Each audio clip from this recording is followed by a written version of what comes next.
Today we will discuss about Bell's palsy.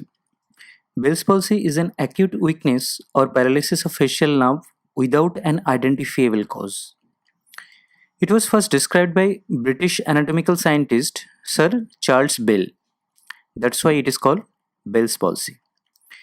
In this video, I am going to cover the concept of upper and lower motor neuron lesion and how it affects the facial muscles.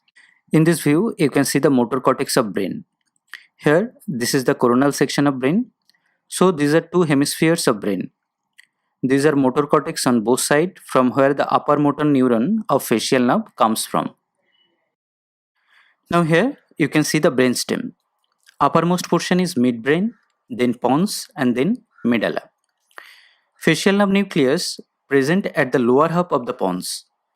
Lower motor neuron of facial nerve comes from these two nuclei. As we know, facial expression muscles are controlled by facial nerve. Let's see how they are controlled by upper motor neuron and lower motor neuron. The facial nucleus is conceptually divided into two halves. The upper half provides the fibers to supply the upper face muscles, and lower half provides the fibers for lower half of the facial expression muscles.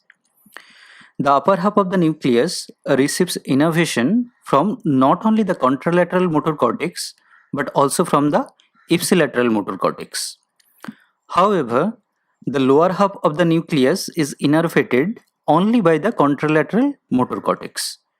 Let's zoom this portion. Now come to this diagram.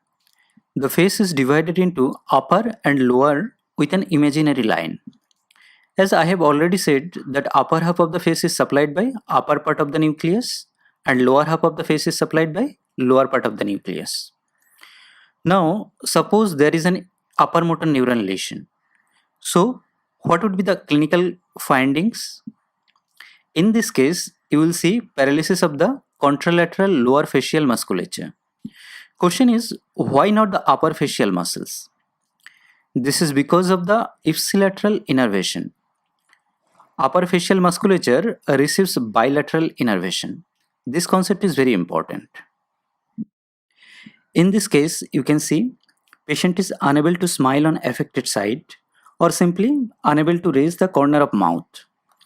Patient is unable to whistle and there is loss of nasolabial fold. However, they can raise their both eyebrows. Now let's see what are the findings of lower motor neuron lesion. In that case, there will be ipsilateral paralysis of both upper and lower facial musculature. Clinical findings would be same as previous, like drooping of corner of mouth, loss of nasolabial fold. But the typical feature is inability to raise the eyebrow on affected side and inability to close the eyelid.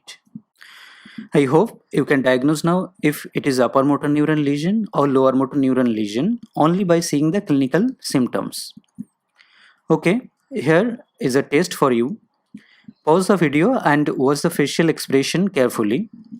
Now let me know your diagnosis in the comment section. If you can correctly diagnose all of them, I will mention your name in the next video. All the best. That's all guys.